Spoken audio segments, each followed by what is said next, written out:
Hey, what's up, rock stars? It's Rox, and I'm coming to you today. I got a big day today, you guys. 3 fucking videos. I feel like I'm a little bit crazy because you guys know I only have an hour, and my job has been tripping about these lunch breaks and, you know, getting there on time and leaving early and all of this. So I'm a little under pressure, you know, if I end up going over, which I feel like I am, because I got to do these 3 videos, right? I was going to just put Love and Hip Hop New York all together, but I was like, bitch, it is money to be made. Why would I do that when I can make 2? And as long as you guys promise to watch, bitch, I will put that shit out for you. All right. And plus, we got another week of Love and Hip Hop Hollywood's reunion. They got 3 parts of that. I was like, Mona, bitch, you are really trying us. You are trying us. So I feel like by the end of this day, my brain is gonna be jelly, but damn it, we gonna get these videos done and we gonna get these motherfuckers out. Let me not curse because the YouTube police is in full effect. Yeah, we're here to review Love and Hip Hop New York. Okay, season 10, episode 1. Y'all got time? I don't, but we gonna do it anyway. Let's get to it, shall we? All right, you guys, now I know these bangs gonna get on y'all nerves today, but oh well. Can you guys see I got on green eyeliner?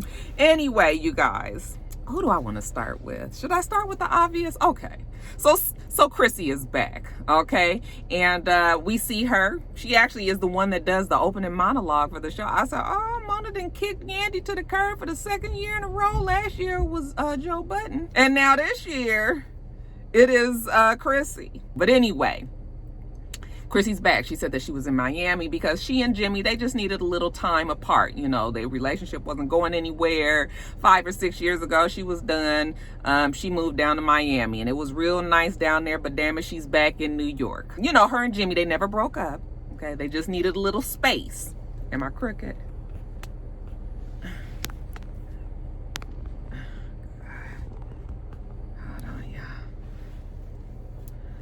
Okay, so you can take all that to mean is that she needed this money, her and Jimmy both, and they had to go on and swallow their pride, and I guess a whole bunch of people had to have a talk and decide that this was going to be best for both the show and for them. Okay, so she is back in New York. All right, shows up at Jimmy's house. He's there. I guess this is their house together. I'm sorry. And he's there with the dog. And the house is a mess. You know, he was just like he was gonna fix it, but he got distracted. She's fussing about that, like, you know, why does the place look like this? Well, you've been gone, so I mean, what do you expect a man's pad, you know, a bachelor pad, even though you guys are still together, to look like? But yeah, she's there. They seem to still be pretty good, you know. I guess we'll probably never really 100% understand their relationship, but it works for them. So, hey, if they like it, I love it, right? Okay, so she's back and she wants to, you know, mend some fences, okay?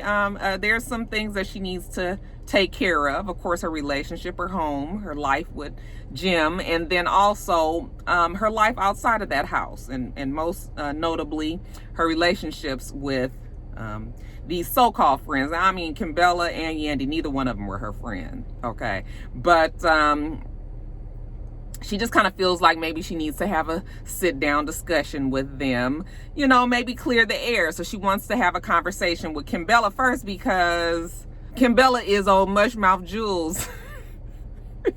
Yes, that's his wife, right? And the connection with Dipset is that, you know, she's got to make sure that she's friends with Kimbella. I'm trying to listen to this whole thing about, you know, she has to say something to Kimbella because of the connection. And Jim told her right then that he ain't even talked to Jewel since he went to jail. Okay, so what kind of friend exactly is this? You know, but I guess Dipset, it's a crew, even though they aren't, you know, doing music together anymore. So I mean, I guess she wants to make sure that everybody is good there. She's good with Jewel, so I guess she's gonna have to get it straight with Kimbella. You know, Jim Jones was like, okay, Jesus, I mean, if you gotta work it out, I mean, do what you gotta do. All right, I was just like, girl, you better than me, because I don't see why you need to have a relationship with Kimbella at all. Now, speaking of Yandy, Yandy says that life has been an amazing roller coaster. You know, she's still raising her family, her kids, raising that foster child that we saw last season. She is in the home permanently, and that seems to be working out. She's still working in the community. We see Yandy, you know, I will give it to her. Yandy is definitely out there, okay? It is not just for show. She does spend her time trying to spread herself out and work in the community, so fine, okay? So now she's on this whole prison reform type of event. You know, she wants to do work there. Obviously, her husband has been in jail for 5 years. Look like he's about to get out any day now. They've been telling us that for 3 years, but that's what they really, really say now. So she's passionate about this. She has people there that also have been affected by, you know, the criminal justice system. Remy, all right, who just got off of parole because of that shit with the other Brittany girl. She has Rich Dollars there, who his baby mama is still going through it, you know, for shooting her ex, okay, and that has affected their family. And then you have Juju there, who, remember, she told us that her father had been in jail for a long time. So all of these people are there to support her. You know, she's there, she's passionate. Let's use our platforms to, you know, really sock it to the criminal justice system and make some changes and yada, yada, yada. So after she finishes talking to the crowd, she goes and she sits down, she sees Remy. Remy is excited that she's off of parole, and now she's gonna have a celebration party, you know, because damn it, she was in jail for what, 7-8 years or something like that. Then she got out and got caught up in some fool of fucking niggatry with that damn Brittany, and then had to get back on parole and had to be in the house before 8 and couldn't go nowhere, couldn't go out, you know. So now it's really for real. She is off paper, she is off, okay? So now she's ready to celebrate. While they're sitting there talking, who also walks in but Kimbella? And we know that Kimbella was also affected by the criminal justice system because her man is in jail on a stupid gun charge, okay? I hope you saying stupid meaning that he was stupid for doing what the fuck he did and not that he didn't deserve what he got, okay? Who the fuck shows up at the airport with a damn gun loaded and then takes off running? So I wasn't quite sure what she was saying there, but whatever. We just gonna give her the benefit of the doubt that she knows that he was stupid and not necessarily the charge, but whatever. She comes in there.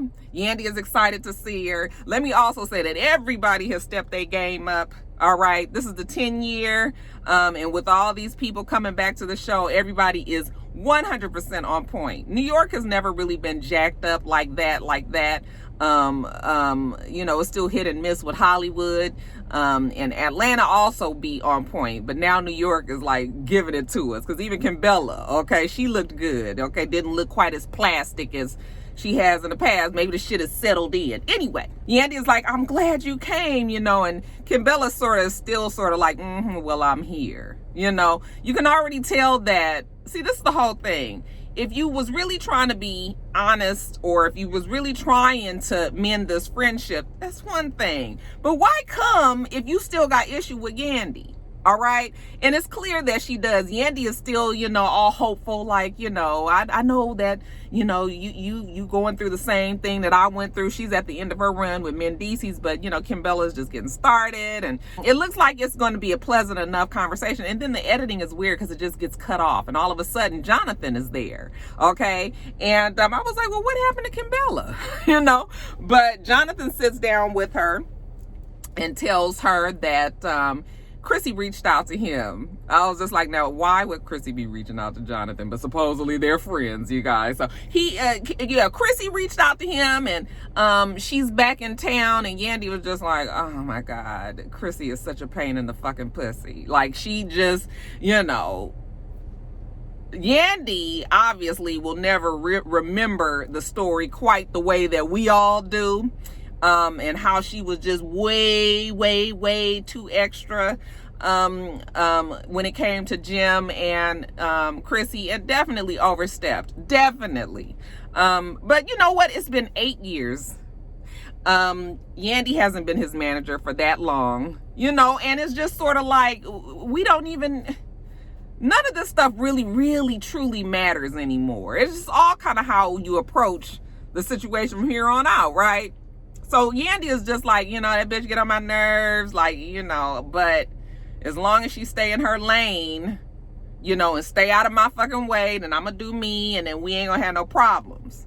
Okay? So, I mean, I guess that's not too much to ask, right? Now, Chrissy, since she wants to get this thing started, she sits down first with Kimbella. Now, Kimbella is telling us, Kimbella also remembers the facts a little differently than we all do. Okay? Yes, Chrissy definitely did sneak up on her and beat that ass. However, Kimbella 100% had that shit coming. She said what she said to Emily, knowing that Emily was not going to do anything. And Chrissy is just, you know, about that life. And bitch, you not about to sit here. I mean, it was fucked up the way that Kimbella did Emily, right? So that was when Chrissy had to go on and put her in her place. All right, now, and we all saw it. That is classic, will go down in history. But it looks like Chrissy might be on something else new here. So when she sits down with Kimbella, you know, Kimbella tries to say, like, you know, I didn't even come there to fight. You came there to do something, saying what you said. Okay?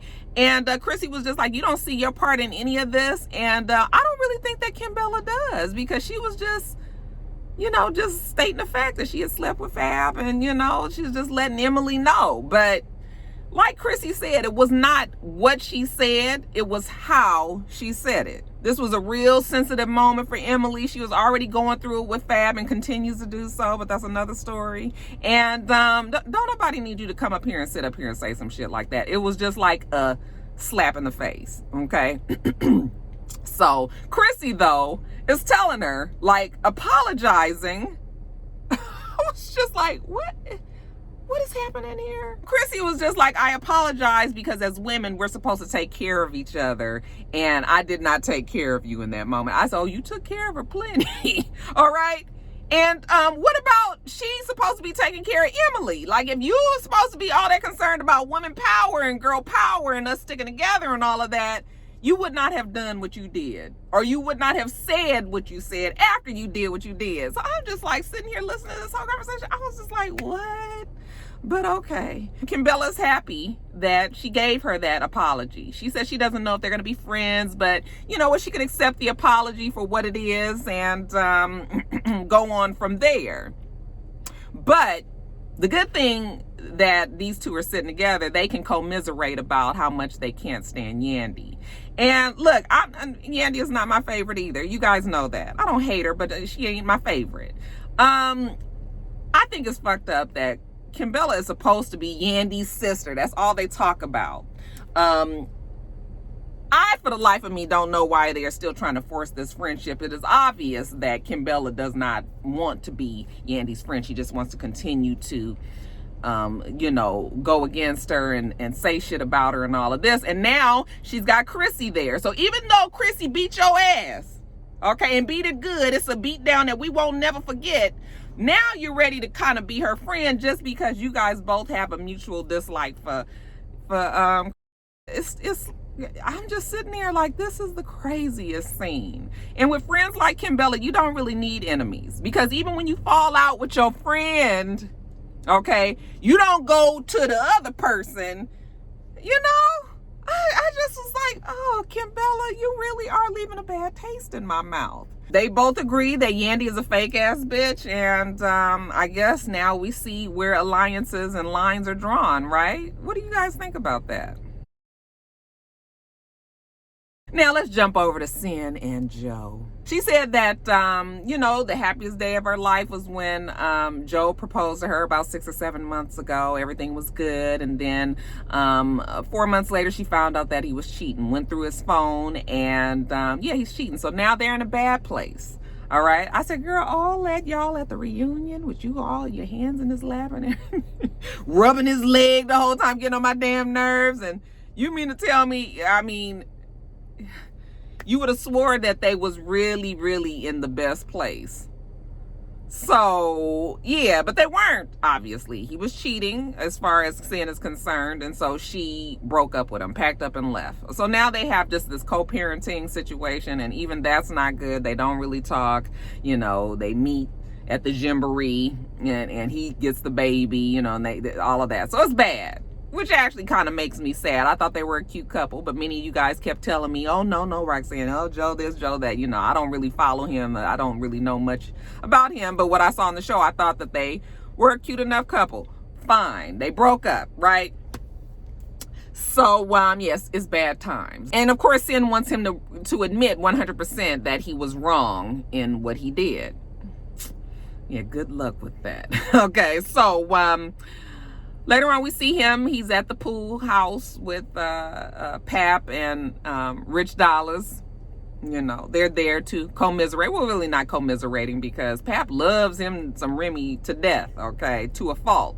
So really, this is all about Joe. What's going on with Joe? Well, him and Sin broke up. It's confusing, though, because he won't say what exactly happened. I need to know what was the damning fact that he was cheating, okay? He says that Sin looked in his phone and misinterpreted something that was in there, that maybe he was a little bit what's the word, you know, maybe he was inappropriate, but as far as he's concerned, he didn't cheat. Okay, we can get into a whole debate about what is and isn't cheating. Some people say the physical act of cheating is cheating. Some people will say, and myself included, is the emotional attachment is cheating. You ain't even got to touch the person. Let's just say it like this. If you doing something or saying something and conversing with another person and you can't tell your significant other about that person, then you are very, very close to cheating. Okay, so that is kind of where I believe, but we never really get the full story of what was in the phone. So, and then I'm just sitting there looking like, Mona, bitch, y'all gonna tell us what the fuck happened in that phone. Otherwise, it's gonna make us feel like you guys just making up shit and couldn't be bothered to come up with a for real story. So you just said, oh, it was some inappropriate. What the fuck does that mean? Okay, so I was getting annoyed with this too. But so he's telling the guys that, and you know, Pap is just like, absolutely not, you know, you need to treat Sin as your queen that she is, you know, because he's all about black love and this is your family and you know, you love your kid. You know, Rich says that he knows that he will make it right because he loves his little boy to death. Okay, so yeah, Pap was just like, it's all about her, it's all about, you know, you got to do this, you got to have a conversation. And you know, Joe Budden says, yeah, well, for sure they'll have a conversation. They at least owe their relationship that, okay? But you guys know Joe Budden is very much of a brick wall, you know, never really gets excited, you know, kind of talks to you as if you the one that's tripping. And even if you are the one that's tripping, he's one of those ones that never has a reaction, so it pisses you off even more. Okay, and that's a bad mixture to have with Sin, who is, you know, she's young, she's a hothead, she is emotional, she is maybe a tad bit still immature, you know, so you got him the way that he is and her the way that she is.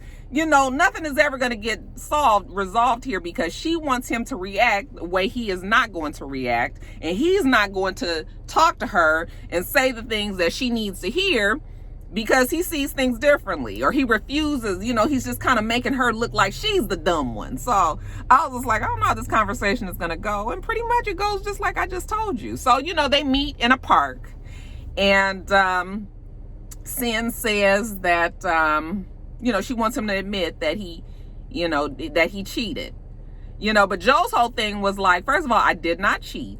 All right. She went through my phone. She saw these inappropriate things. She assumed, you know, he said he was out of town. So I don't know how she got to his phone. Like, how is she looking at your shit? Maybe it was on the cloud, but he said he was out of town. So she had found these messages. And by the time he got back, she had been cleared out the house and had moved out. Okay, so he was salty because how do you just be in a relationship? I mean, we are engaged, and instead of us talking, maybe I could clarify some things. You just bone out like that? Okay, well, she's saying she ain't gonna sit there and talk when she already saw with her eyes what the hell was going on. Again, what the fuck is in the phone? Okay, even the producers was like, well, what did you see in the phone? She was just like, oh, things that men do when they're cheating, when they're stepping out of their relationship. I still need the specifics. They ain't giving it to us. That's why I was like, Mona, bitch. He's talking to her, you know, in his very the same way that he is all the time, you know, doesn't change, you know. He's got his legs crossed. He's in this whole zen moment, and she's going crazy. You know what? Take this mic off of me. You know, I cannot talk to you because you are a liar. Why would I leave my house and leave my family, okay, and just pull shit out of the crack of my asses? You really think that's what I'm doing? He says, yes. So, of course, she starts going off. She's screaming, get these fucking mics off of me. Get this shit off of me. I'm not doing this, okay? The producers come in, they taking the mic off of her, and he was just like, see, I told you that she was going to do this, all right? And she was just like going off, and he was like, it don't even have to be like this if we can have a conversation. I feel like if we can get both of them to come to the middle, maybe we could just have a conversation. But I still need to know what the hell constitutes cheating. Okay, what did she see? And why was she so adamant that all of a sudden she was miserable? Well, you know what? It wasn't all of a sudden, because all last season, they were pretty clear that they weren't happy. I thought it was an act. But you guys were like, no, Roxanne, I think that this is really happening. Like, I don't think that, you know, it was weird because they were on both ends of the spectrum. One minute they were in love, and then the next minute they were like miserable. It was hard for me to keep up, you know, but whatever. She says she's done, and this is the reason why she cannot communicate effectively with Joe.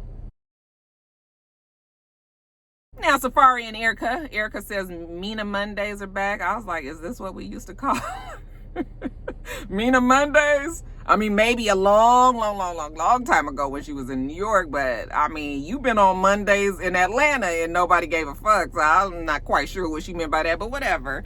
You know what? Safari and Erica, they together, they happy. She pregnant, and we kind of see them finally officially together on camera. And she's just happy to be there with him. Says that he was sent there by her father, who is now deceased, who died from cancer. You know, as soon as her father died, then she and Safari sparked up this relationship, and she's just so happy. He treats her good. He treats the baby, the son, King, good. I think he's about 10 years old now, and now she's pregnant. Oh shit!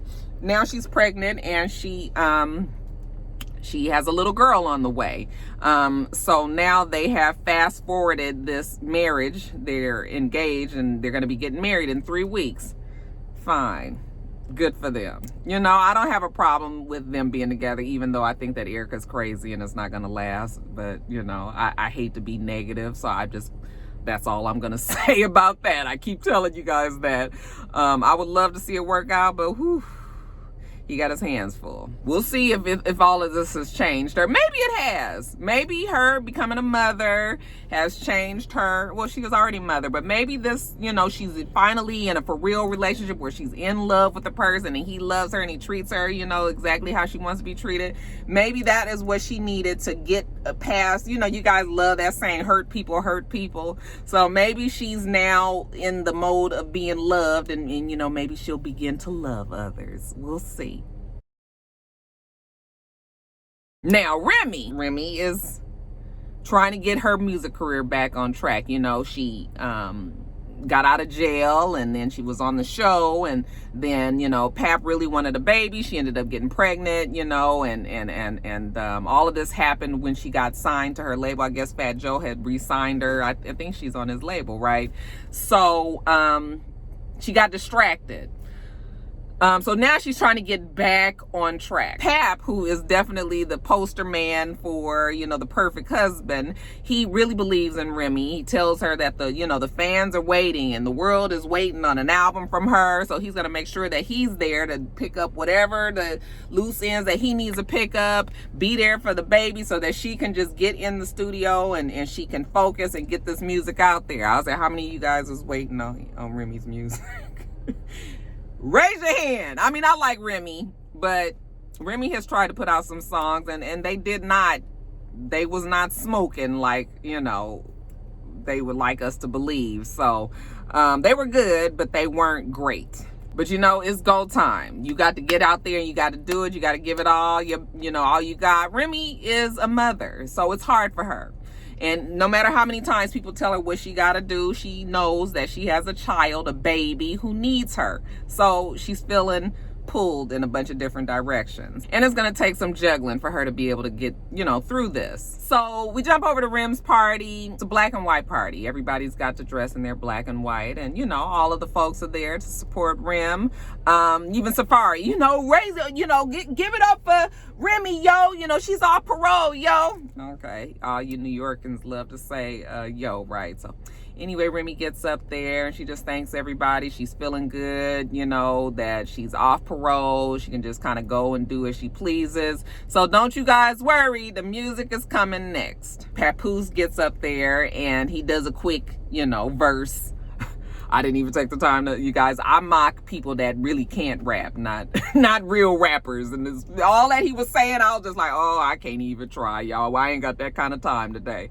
But he does a rap, just, again, his love and support for Remy is very nice to see. Afterwards, when she gets off stage, Fat Joe is there and she tells him that she's ready to work. She's ready to do this, okay? She's ready to get back to it. She's had the baby. Let's go. Now, the drama. Jonathan tells us that there's an elephant in the room. See, there's so many degrees of separation between all of these groups of people. Everybody has been involved. It's been 10 years, honey. Mona had to keep these fucking storylines going. So we have Erica and Safari is there, okay? Erica was involved with Rich, who is also there, but Rich and Erica, they are salty with each other, okay? We have Joe there, Sin there, okay? Erica also was in a relationship with Sin when she broke up with Rich, okay? That went south, all right? Safari is not really, last we saw anyway, he wasn't really feeling Joe or Rich, although we find out that Safari and Joe Budden have worked it out, but there's still some feelings and some problems with Rich Dollars.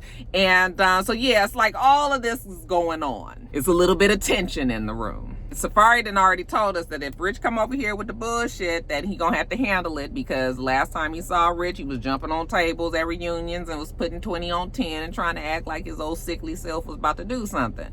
I was just like, Rich, go sit down and get you a butterscotch candy. I shouldn't say that. That's not funny. Everybody is kind of sitting together.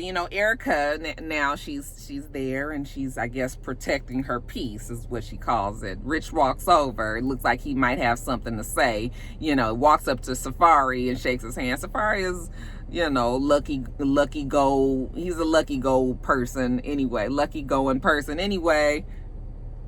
Happy-go-lucky, child, let me get these words together. So he's happy-go-lucky, so he shakes his hand, fine. When Rich tries to shake Erica's hand, though, she's just sort of like, doesn't really have a hand to give him. All that Rich could really say is, congratulations, Erica. But there's still animosity there. And when Rich goes and talks to Joe over on the other side of the room, he said that he wanted to spit on Erica. Really? I mean, why such strong emotions? I really don't understand. It wasn't like they had that serious of a relationship. I mean, that shit lasted one season, right? Like many of his other relationships. So I'm not really understanding why it's just, you wanted to spit on her? He's such a bitch, you guys. But whatever, Erica and Safari are in the bubble. They're happy. They love each other. And even Juju and Yandy and Remy are watching them from afar. Like, remember them days when you just was in love and happy and all of that. You didn't see nothing else around you. So fine. So while they're sitting over there looking at them, then who should walk in but Chrissy and Kimbella? And Yandy is looking like really? I mean, I don't know if it was acting or not, but Yandy really looked sidetracked. Like she did not know that Kimbella was fixing to walk in that door with Chrissy. Did not expect it. At least it didn't seem like it anyway. I said, Mona, bitch, did you sideswipe your girl?